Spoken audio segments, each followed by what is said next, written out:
দর্শক, ঢাকা বিশ্ববিদ্যালয়ের ছাত্রদল নেতা সাম্য হত্যায় জড়িত সন্দেহে ৮ জনকে গ্রেপ্তার করা হয়েছে। আপনাদেরকে আগেও আমরা জানিয়েছি। সেই বিষয়ে বিস্তারিত জানতে আমাদের সহকর্মী সাব্বির আহমেদের সঙ্গে যুক্ত হব। তিনি আছেন ডিআরইউতে। ধন্যবাদ সাজিয়া।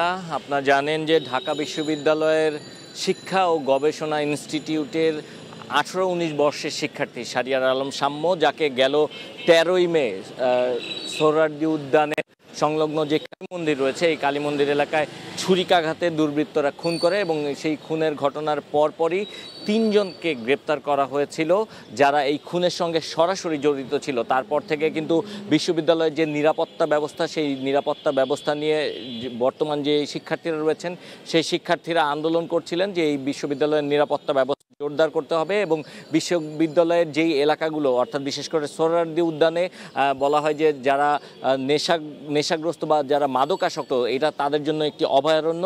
এই এলাকায় এসে তারা বিভিন্ন সময়ে নানা ধরনের মাদক সেবন করে থাকে এবং সে কারণে প্রশাসনের পক্ষ থেকে এই এলাকাটিকে যেন মাদক মুক্ত করা হয় বা মাদক সেবনের স্পট হিসেবে যেন এটি না থাকতে পারে, সেজন্য প্রয়োজনীয় ব্যবস্থা নিতে বলা হয়েছে।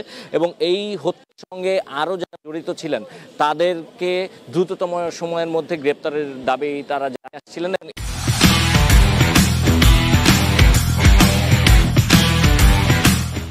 এজন্য দীর্ঘ সময় ধরে ছাত্রদলের যে আমরা যেটি জানতে পেরেছি নির্ভরযোগ্য সূত্র থেকে, সেটি হচ্ছে যে এই হত্যাকাণ্ডে যেই 3 জন জড়িত ছিলেন, যাদেরকে 14 মে গ্রেপ্তার দেখিয়ে আদালতে পাঠানো হয়েছে, তাদের দেওয়া যে তথ্য, সেই তথ্যের ভিত্তিতে মূলত আসলে বাকি যেই 8 জন, এই যে 8 জনকে গ্রেপ্তার করা হয়েছে, সেই 8 জনকে গ্রেপ্তার করা হয়েছে এবং এ ব্যাপারে আরো বিস্তারিত জানা যাবে। একটু শুধু ঘটনাটি বলে রাখতে চাই যে সাম্য এবং তার 2 বন্ধু মোটরসাইকেল যোগে 13ই মে রাতে সোহরাওয়ার্দী উদ্যান সংলগ্ন যে কালী মন্দির রয়েছে, সেই কালী মন্দির থেকে বের হয়ে বিশ্ববিদ্যালয়ের দিকে আসছিলেন এবং সে সময় যেই একদল সন্ত্রাসী দুর্বৃত্ত তারা সেখানে অবস্থান করছিলেন এবং সাম্যর সঙ্গে যেই মোটরসাইকেলটি ছিল, সেই মোটরসাইকেলের সঙ্গে তাদের যেই মোটরসাইকেলটি রয়েছে, সেই সঙ্গে থাকা একটি মোটরসাইকেলের ধাক্কা লাগে এবং ধাক্কা লাগার পর তাদের মধ্যে হাতাহাতির ঘটনা ঘটে এবং এক পর্যায়ে তারা সাম্যকে ছুরিকাঘাত করে এবং ছুরিকাঘাত করার পরে